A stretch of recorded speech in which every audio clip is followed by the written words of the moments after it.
Stranger things season 5 തുടങ്ങുന്നതിന് മുന്നേ നമുക്ക് പെട്ടെന്ന് സീസൺ 1 റീക്യാപ്പ് ചെയ്യാം. കഥ നടക്കുന്നത് 1980s ഹോക്കിൻസ് എന്ന് പറഞ്ഞ ടൗണിലാണ്. അവിടെ 4 കുട്ടികളാണ് മെയിൻ ക്യാരക്ടേഴ്സായിട്ട് കാണിക്കുന്നത്.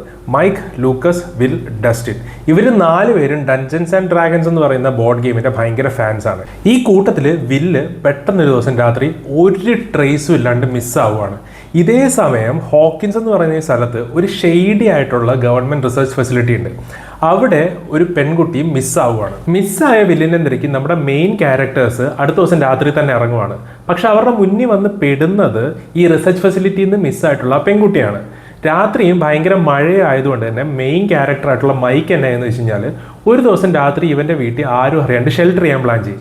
അവിടെ വെച്ച് ഇവർക്ക് മനസ്സിലാവും ഈ കുട്ടിക്ക് സംസാരിക്കാൻ അറിയത്തില്ല, സ്വന്തം പേരെന്താന്ന് പോലും അറിയത്തില്ല. ആകെ കയ്യിൽ 11 പച്ച കുത്തിയിട്ടുണ്ട്. അവിടെ വെച്ച് ഈ ഫ്രണ്ട്സ് ഗ്യാങ് ഈ കുട്ടിയോട് ചോദിക്കും, നിങ്ങൾ വില്ലിനെ എവിടെയെങ്കിലും വെച്ച് കണ്ടായിരുന്നോ എന്നൊക്കെ പറഞ്ഞ് ഫോട്ടോ കാണിച്ചു കൊടുക്കുമ്പോൾ വില്ലിൻ്റെ ഫോട്ടോ കാണുമ്പോൾ ഈ കുട്ടി ഭയങ്കരമായിട്ട് ടെൻസ്ഡ് ആവുകയാണ്. എന്നിട്ട് ഈ ഫ്രണ്ട്സ് ഗ്യാങ്ങിന് പറഞ്ഞ് മനസ്സിലാക്കും വില്ല് മരിച്ചിട്ടില്ല, വില്ല് ഇപ്പോഴും ജീവനോടെ ഉണ്ട്, അവൻ ഒരു സ്ഥലത്ത് ട്രാപ്ഡ് ആണ്, ഇവനെ ഒരു ക്രീച്ചർ ഫോളോ ചെയ്യുന്നുണ്ടെന്ന്. അപ്പം നമ്മുടെ ഈ ഫ്രണ്ട്സ് ഗ്യാങ് ഈ ക്രീച്ചറിന് ഇവരുടെ ഡഞ്ചൻസ് ആൻഡ് ഡ്രാഗൺസിലെ ഒരു വില്ലനായിട്ടുള്ള ഡെമിഗോർഗൺ എന്ന് പേരിടും. പിന്നെ അതേസമയം നമ്മുടെ ഫ്രണ്ട്സ് ഗ്യാങ്ങിന് മനസ്സിലാവുകയാണ് ഇത് ഒരു സാധാരണ പെൺകുട്ടിയല്ല, ഈ കുട്ടിക്ക് കുറച്ച് സൈക്കിക്കും ടെലികനറ്റിക് പവേഴ്സും ഉണ്ടെന്ന് ഈ ഫ്രണ്ട്സ് ഗ്യാങ്ങിന് മനസ്സിലാവും. കാണിക്കുന്നത് നമ്മുടെ മിസ്സായി പോയിട്ടുള്ള വില്ലിൻ്റെ അമ്മ ജോയ്സ് ബയേഴ്സിനെയും ചേട്ടൻ ജൊണാത്തിനെയാണ് കാണിക്കുന്നത്. ജോയ്സ് ആക്ച്വലി കുട്ടി മിസ്സായി എന്ന് പറഞ്ഞ് അവിടുത്തെ ഷെറിഫായിട്ടുള്ള ജിം ഹോപ്പറിനോട് പറയുമെങ്കിലും ഭയങ്കര തണുത്ത റെസ്പോൺസ് ആയിരിക്കും അവരുടെ സൈഡിൽ നിന്ന് കിട്ടുക. ദിവസം രാത്രിയിൽ ജോയ്സിന് പെട്ടെന്നൊരു കോള് വരും. എതിരെ സൈഡിൽ നിന്ന് ഒന്നും കേൾക്കുന്നില്ല, വെറും നോയ്സോ കുറച്ച് ശ്വാസം എടുക്കുന്ന ശബ്ദം മാത്രമേ കേൾക്കുന്നുള്ളൂ. ഇവരോർക്കും വില്ലാണ്, വില്ല് എവിടെയോ ട്രാപ്പായിട്ട് ഇവരെ വിളിക്കാൻ ശ്രമിക്കുക എന്ന് പറഞ്ഞ് വില്ലിൻ്റെ പേര് ചോദിക്കുന്ന ഉടനെ തന്നെ ഈ ഫോൺ അങ്ങ് കത്തിപ്പോവുക. എന്നിട്ട് ആ റൂമിലുള്ള ലൈറ്റുകളെല്ലാം പെട്ടെന്ന് ബ്ലിങ്ക് ചെയ്യാനും വിറയ്ക്കാനുമായിട്ട് തുടങ്ങും. ഇവർ പെട്ടെന്ന് പ്രേതമാണെന്നൊക്കെ വിചാരിച്ച് ഇറങ്ങി ഓടുമെങ്കിലും പിന്നെ ഇവർക്കൊരു ഇൻറ്റ്യൂഷൻ വരും, ഇത് വില്ലാണ്, വില്ല് എങ്ങനെയോ ഇവരോട് കമ്മ്യൂണിക്കേറ്റ് ചെയ്യാൻ ശ്രമിക്കുകയെന്ന്. അപ്പോൾ ഇവരെന്നാ ചെയ്യുന്നത് വെച്ച് കഴിഞ്ഞാൽ ആ വീടിൻ്റെ അകംവശം മുഴുവൻ ഈ ക്രിസ്മസ് ലൈറ്റ്സും മാല ബൾബും ഒക്കെ വെച്ചിട്ട് അലങ്കരിക്കും. എന്നിട്ട് വില്ലിനോട് സംസാരിക്കാൻ ശ്രമിക്കും.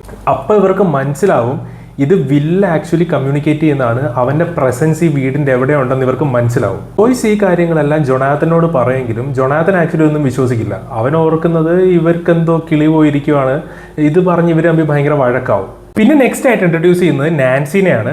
നാൻസി മൈക്കിൻ്റെ ചേച്ചിയാണ്. നാൻസി ഡേറ്റ് ചെയ്യുന്നത് ആ സ്കൂളിലെ ഏറ്റവും പോപ്പുലർ ആയിട്ടുള്ള സ്റ്റീവ് ഹാരിങ്ടണിനെയാണ്. നാൻസിക്ക് ഒരു ബെസ്റ്റ് ഫ്രണ്ട് ഉണ്ട്, ബാർബറ. അതേ ദിവസം രാത്രിയിൽ സ്റ്റീവിൻ്റെ വീട്ടിൽ വെച്ച് ഒരു ചെറിയ പാർട്ടി ഹോസ്റ്റ് ചെയ്യുന്നുണ്ട്. പാർട്ടി കൺക്ലൂഡ് ആവുന്ന ടൈമിൽ സ്റ്റീവും നാൻസി എല്ലാം അവരവരുടെ റൂമിൽ പോവും. ബാർബറ മാത്രം ഒറ്റയ്ക്കാവും. ബാർബറയ്ക്ക് അവിടെ വെച്ച് കയ്യിലൊരു മുറിവ് സംഭവിക്കുന്നുണ്ട്, ഒരു ബിയർ ക്യാൻ കുത്തിപ്പൊട്ടിക്കുമ്പോഴത്തേക്കും. ഈ ഏരിയ വെച്ച് തന്നെയാണ് വില്ലിൻ്റെ മിസ്സിങ് ഉണ്ടായിട്ടുള്ളത്. കാരണം വില്ലിൻ്റെ സൈക്കിള് പോലീസിന് ആ ഏരിയയിൽ നിന്ന് കിട്ടുന്നുണ്ട്. അപ്പോൾ ജൊണാത്തൻ ആ ടൈമിൽ തന്നെ അവിടെ വില്ലിനെ തപ്പി ഇറങ്ങുന്നുണ്ട്. പുള്ളി ഒരു ഫോട്ടോഗ്രാഫറാണ്. പുള്ളി ഇങ്ങനെ ഫോട്ടോ എടുത്ത് പോകുന്നുണ്ട്, സസ്പീഷ്യസ് ആയിട്ടുള്ള സാധനം. അപ്പോൾ പുള്ളി ആക്ച്വലി ക്യാമറയിൽ കൂടെ നോക്കുമ്പോഴത്തേക്കും നാൻസിയും വില്ലും റൂമിൽ ഡ്രസ്സ് ചേഞ്ച് ചെയ്യുന്നതൊക്കെ പുള്ളി ഫോട്ടോ എടുക്കും. എന്തിനാണെന്നറിയത്തില്ല. അതേസമയം ബാർബറയുടെ ഫോട്ടോ എടുക്കുന്നുണ്ട്.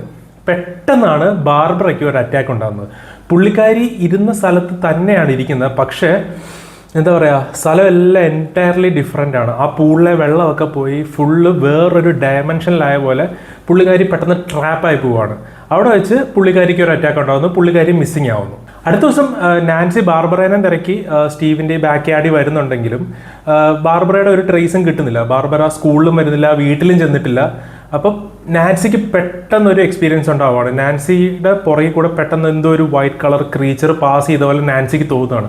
പുള്ളിക്കാരി അപ്പോൾ പെട്ടെന്ന് പേടിച്ചിട്ട് എത്രയും പെട്ടെന്ന് അവിടെ നിന്ന് എസ്കേപ്പ് ആവും. വില്ല് മിസ്സായിട്ട് കുറേ ദിവസമായതുകൊണ്ട് അവിടുത്തെ ഷെറിഫായിട്ടുള്ള ജിം ഹോപ്പർ എന്ത് ചെയ്തെന്ന് വെച്ച് കഴിഞ്ഞാൽ ഒരു സെർച്ച് പാർട്ടി ഓർഗനൈസ് ചെയ്യുന്നുണ്ട്. ഈ സെർച്ച് പാർട്ടി അന്വേഷിച്ച് അവസാനം എത്തുന്നത് ഈ ലാബിൻ്റെ ബൗണ്ടറിയിലാണ്. ഈ ലാബിൽ നിന്ന് ലീഡ് ചെയ്യുന്ന ഒരു പൈപ്പിൻ്റെ അറ്റത്തു നിന്ന് ഇവർക്കൊരു കീറിയ ക്ലോത്തിൻ്റെ കഷ്ണം കിട്ടും. അപ്പം ഹോപ്പറിന് ഭയങ്കരമായിട്ടും ഈ ലാബിനെ സംശയം വരും. കാരണം ഇതിവിടെ ആയിട്ട് കുറേ ആയി, പക്ഷേ ഇതിനകത്ത് എന്താ സംഭവിക്കുന്നത്, എന്താ നടക്കുന്നതെന്ന് പുറം ലോകത്തുള്ള ആർക്കും അറിയത്തില്ല. അപ്പോൾ പുള്ളി നൈസായിട്ട് ഈ ലാബിനെ കുറിച്ച് റിസർച്ച് ചെയ്യാൻ തുടങ്ങും. അപ്പോൾ പുള്ളി കണ്ടുപിടിക്കുന്നത് എന്താണെന്ന് വെച്ച് കഴിഞ്ഞാൽ ഇവിടെ ഹ്യൂമൻസിൻ്റെ മുകളിൽ ഡ്രഗ് ടെസ്റ്റുകളും പല ഇല്ലീഗലായിട്ടുള്ള പരിപാടികളും നടത്തിയതായിട്ടുള്ള റിപ്പോർട്ട്സ് പുള്ളിക്ക് കിട്ടും. ലാബിൻ്റെ പുറത്ത് ജിം ഹോപ്പറിൻ്റെ സംശയം ഉണ്ടെന്ന് ലാബുകാരും മനസ്സിലാക്കിയതോടെ അവരെന്ത് ചെയ്യുന്നു വെച്ച് കഴിഞ്ഞാൽ വില്ലിൻ്റെ ഒരു ഡമ്മി ഡെഡ് ബോഡി കിട്ടിയ രീതിയിൽ റിപ്പോർട്ട് ഉണ്ടാക്കിക്കും. ഡെഡ് ബോഡി കൊണ്ടുവരുന്നതിൻ്റെ മെയിൻ ഉദ്ദേശം എന്ന് വെച്ചാൽ വില്ലിൻ്റെ കേസ് ക്ലോസ് ചെയ്യുന്നതോടെ ഈ ലാബിനെ ചുറ്റിപ്പറ്റിയുള്ള അനാവശ്യ അന്വേഷണങ്ങൾ നിൽക്കുകയും ചെയ്യും. പിന്നെ ഇതേ സമയം ലാബിലുള്ളവർ ഈ 11 അന്വേഷണം നടക്കുന്നുമുണ്ട്. ഈ ഡെഡ് ബോഡി വരുമ്പോഴത്തേക്കും ജോയ്സ് ആക്ച്വലി ഇതിനെ വിശ്വസിക്കില്ല. കാരണം പുള്ളിക്കാരി ഓൾറെഡി ലൈറ്റ്സ് വെച്ചിട്ട് വില്ലായിട്ട് കമ്മ്യൂണിക്കേറ്റ് ചെയ്യുന്നുണ്ട്. പുള്ളിക്കാരി ഭയങ്കര പ്രശ്നം ഉണ്ടാക്കും. പിന്നെ നമ്മുടെ കിഡ്സ് ഗ്യാങ്ങിൻ്റെ ഇടയ്ക്ക് ഒരു വഴക്കുണ്ടാവും. കാരണം ഇനീഷ്യലി 11 പറയുന്നുണ്ട് വില്ല് എവിടെയോ സേഫ് ആയിട്ട് ഇരിപ്പുണ്ട്. പക്ഷെ ഇപ്പോൾ ഡെഡ് ബോഡി കിട്ടിയപ്പോഴത്തേക്ക് ഇവർ തമ്മിൽ ഒരു വഴക്കുണ്ടാവും. കാരണം 11 വിശ്വസിക്കാൻ പറ്റത്തില്ല എന്നൊക്കെ പറഞ്ഞ് ലൂക്കസ് പ്രശ്നം ഉണ്ടാക്കും. അപ്പം 11 എന്ത് ചെയ്യുന്നു വെച്ച് കഴിഞ്ഞാൽ മൈക്കിൻ്റെ ഒരു വോക്കി ടോക്കി ഉണ്ട്, അത് വെച്ചിട്ട് പുള്ളിക്കാരിയുടെ സൈക്കിക് പവേഴ്സ് യൂസ് ചെയ്തിട്ട് വില്ലിൻ്റെ സൗണ്ട് മൈക്കിന് കേൾപ്പിച്ചു കൊടുക്കും.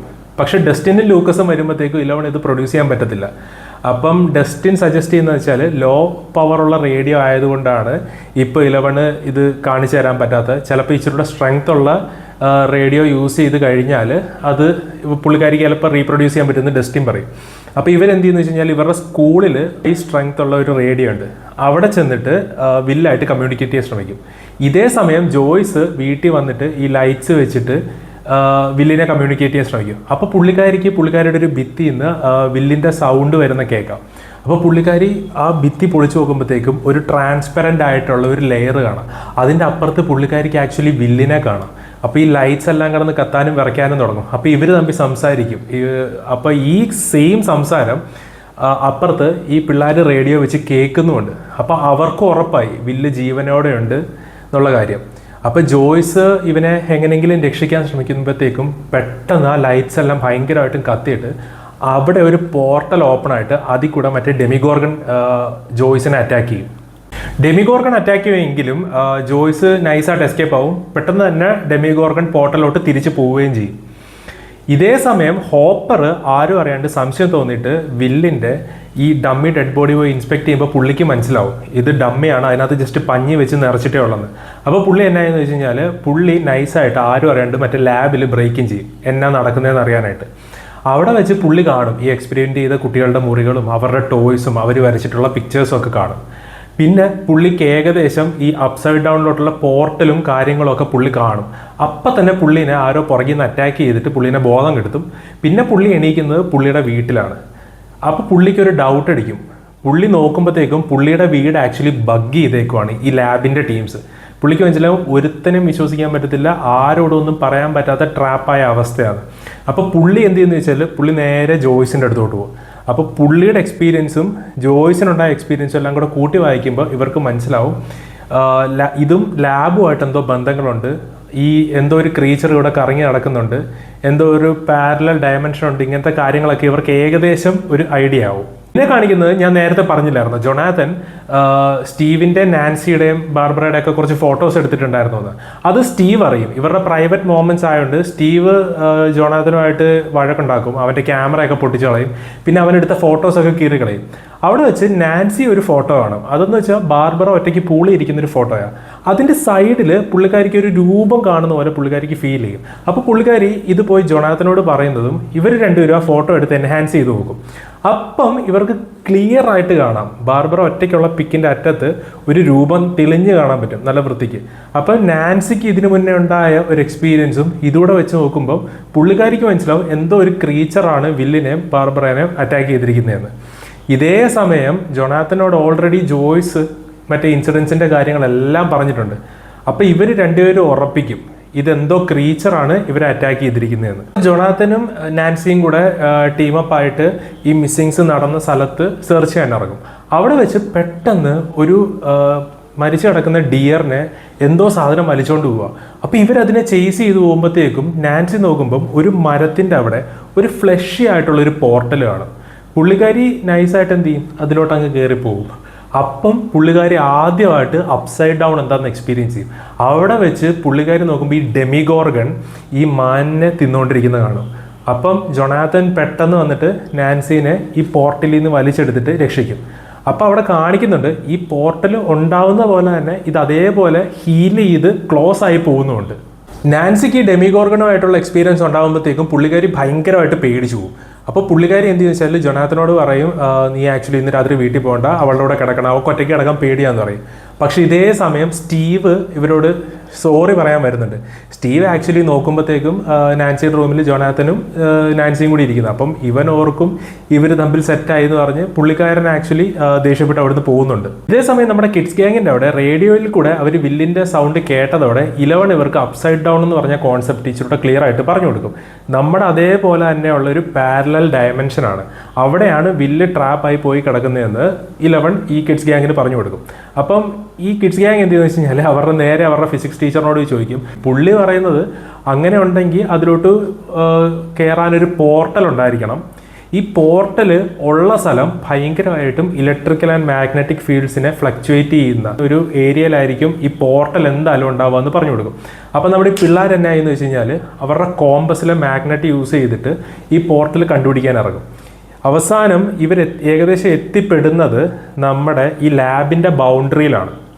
അപ്പം അവർക്കും ഏകദേശം ഉറപ്പായി ലാബിൻ്റെ അകത്താണ് ഈ അദർ ഡയമെൻഷനിലോട്ടുള്ള പോർട്ടൽ ഉള്ളതെന്ന്. സ്റ്റീവ് ആണെങ്കിൽ ഇതേ സമയം നാൻസിയും ജോണാത്തനും തമ്മിലുള്ള റിലേഷൻ കണ്ടിട്ട് പുള്ളി ഈ പല സ്ഥലത്തും ഭിത്തി പോയിട്ട് നാൻസിനെ കുറിച്ച് മോശമായിട്ടൊക്കെ എഴുതി വെക്കും. ഇതേ സമയം നാൻസിയും ജോണാത്തനൂടെ ഈ ഡെമിഗോർഗനെ കൊല്ലാനുള്ള സപ്ലൈസുമായിട്ട് മേടിച്ച് തിരിച്ചു വരുമായിരിക്കും. അപ്പം ജോണാത്തനും സ്റ്റീവും തമ്മിൽ ഇവിടെ ഒരു വഴക്കുണ്ടാവുന്നുണ്ട്. എന്നിട്ട് ഒരു പോലീസുകാരെ പിടിച്ച് മാറ്റാൻ വരുമ്പോഴത്തേക്കും ജോണാത്തൻ അറിയാണ്ട് പുള്ളിക്കിട്ടൊരു തട്ട് കൊടുക്കും. അപ്പം ഈ ജോണാത്തനെ നാൻസിനെ പോലീസ് അറസ്റ്റ് ചെയ്യും. കാരണം ഇവരുടെ ബാഗിൽ നോക്കുമ്പം കുറേ എക്സ്പ്ലോസീവ്സും സാധനങ്ങളൊക്കെ ഇരിക്കുന്നുമുണ്ട്. പോലീസ് സ്റ്റേഷനിൽ ചെല്ലുമ്പം നാൻസിയും ജോണാത്തനും ജോയ്സിനോടും ഹോപ്പറിനോടും ഈ കാര്യങ്ങൾ സംസാരിക്കും. ഇവർക്ക് മനസ്സിലാവും പിള്ളേർക്കും എന്തൊക്കെയോ കാര്യങ്ങൾ അറിയാമെന്ന്. അവസാനം ഈ 3 ഗ്യാങ്ങും ഒരുമിക്കുകയാണ്. അങ്ങനെ ഈ 3 ഗ്യാങ്ങും ഒരുമിച്ച് ഇൻഫർമേഷൻ ഷെയർ ചെയ്ത് കഴിയുമ്പോഴത്തേക്കും ഇവരൊരു പ്ലാൻ ഇടും.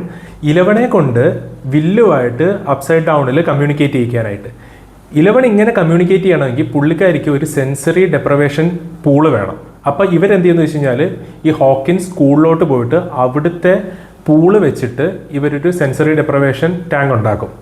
എന്നിട്ട് ഇവർ വില്ലുമായിട്ട് കമ്മ്യൂണിക്കേറ്റ് ചെയ്യും. അപ്പോൾ ഇവർക്ക് മനസ്സിലാവും അപ്സൈഡ് ഡൗണിൽ ലൈബ്രറിയിലാണ് വില്ല് പെട്ടുപോയിട്ടുള്ളതെന്ന്. ഇത് കേട്ടത് ഹോപ്പറും ജോയ്സും നേരെ ലാബിൽ പോയി പോർട്ടൽ ആക്സസ് ചെയ്യാനുള്ള പരിപാടി നോക്കും. നാൻസിയോടും ജൊണാത്തനോടും അങ്ങോട്ട് വരണ്ടെന്ന് പറയും. അപ്പം നാൻസിയും ജൊണാത്തനും എന്ത് ചെയ്യുന്നു വെച്ച് കഴിഞ്ഞാൽ ഇവർ ഈ ഡെമിഗോർഗനെ ഡിസ്ട്രാക്ട് ചെയ്യാനുള്ള പ്ലാൻ ഇടും.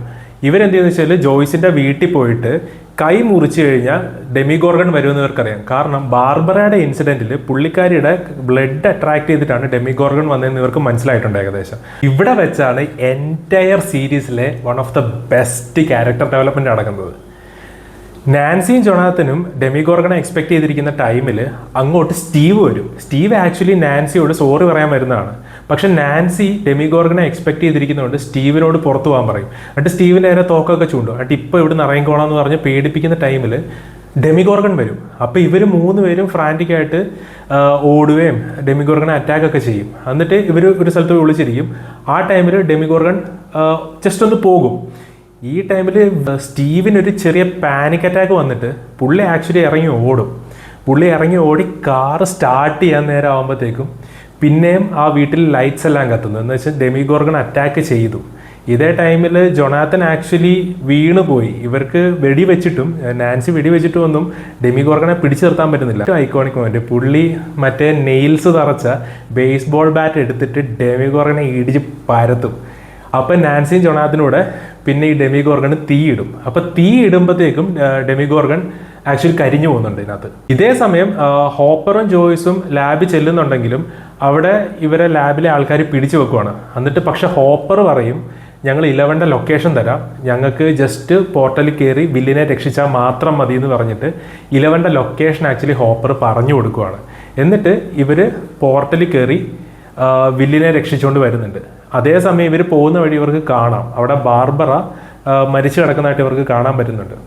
അപ്പം 11ന്റെ ലൊക്കേഷൻ കിട്ടിയതോടെ ലാബിലെ ഗ്യാങ് എല്ലാം കൂടെ എന്ത് ചെയ്യും, സ്കൂളിലോട്ട് ചെല്ലും ഈ 11നെ പിടിക്കാനായിട്ട്. അവിടെ വെച്ചിട്ട് 11നെയും ഈ കിഡ്സ് ഗ്യാങ്ങിനെ അറ്റാക്ക് ചെയ്യുമ്പോഴത്തേക്കും 11 എന്ത് ചെയ്യുന്നത് വെച്ച് കഴിഞ്ഞാൽ പുള്ളിയുടെ സൈക്കിക് പവേഴ്സ് വെച്ചിട്ട് 1-2 എണ്ണത്തിനെ അങ്ങ് തീർക്കുമ്പോഴത്തേക്കും ഇവരുടെ ബ്ലഡ് കാരണം അട്രാക്ടറായിട്ട് അവിടെ ഡെമിഗോർഗൺ വരും. ഡെമിഗോർഗൺ പിന്നെ അതാണ് ക്ലൈമാക്സ് ഫൈറ്റ്. ഡെമിഗോർഗണും 11 കൂടെ ഒരു ഫൈറ്റ് ഉണ്ട്. അവിടെ 11 പുള്ളിക്കാരിയുടെ പവർ യൂസ് ചെയ്തിട്ട് ഈ ഡെമിഗോർഗൺ അങ്ങ് ഡിസിൻറ്റഗ്രേറ്റ് ചെയ്ത് കളയുക. അപ്പം കിഡ്സ് ഗ്യാങ് നോക്കുമ്പോഴത്തേക്കും പുള്ളിക്കാരി മാക്സിമം പവർ ഉപയോഗിക്കുന്നതുകൊണ്ട് പുള്ളിക്കാരി ആ മൊമെൻറ്റിൽ അങ്ങ് ഡിസപ്പിയർ ആയി പോവുക. അവിടെ വെച്ചാണ് സീസണിന്റെ ക്ലൈമാക്സ് എൻഡ് ചെയ്യുന്നത്. സീസൺ എൻഡ് ചെയ്യുന്നത് എങ്ങനെയാണെന്ന് വെച്ച് കഴിഞ്ഞാൽ ആക്ച്വലി ഹോപ്പർ വില്ലിനെ അപ്സൈഡ് ഡൗണിൽ നിന്ന് രക്ഷിക്കും. പിന്നെ വില്ല് ഹോസ്പിറ്റലൈസ്ഡ് ആവും. അവസാനം ഈ ഫ്രണ്ട്സ് ഗ്യാങ് യുണൈറ്റ് ചെയ്യും. പക്ഷേ സീസണിൻ്റെ എൻഡിങ്ങിൽ വരുമ്പോഴത്തേക്കും വില്ലിന് പിന്നെ അപ്സൈഡ് ഡൗൺസിലോട്ടുള്ള വിഷൻ കിട്ടുവാണ്. പിന്നെ അതേ ടൈമിൽ സീസണിൻ്റെ ലാസ്റ്റ് വില്ലിൻ്റെ വായിൽ നിന്ന് ഒരു ഒച്ചു പോലത്തെ സാധനം പുള്ളി ഛർദ്ദിച്ച് കളയുന്നുണ്ട്. ഹോപ്പർ ആക്ച്വലി ഒരു കാട്ടിൽ ഒരു സ്പെഷ്യൽ സ്ഥലത്ത് കൊണ്ട് എപ്പോഴും കുറച്ച് ഫുഡ് സ്റ്റോർ ചെയ്ത് വെക്കുന്നത് കാണിക്കുന്നുണ്ട്. അത് എന്തിനാന്ന് പറയുന്നില്ല. അതുമൊക്കെ നെക്സ്റ്റ് സീസണിലാണ് കംപ്ലീറ്റ് ചെയ്യുന്നത്. അപ്പോൾ ഇതാണ് സീസൺ 1. ബൈ.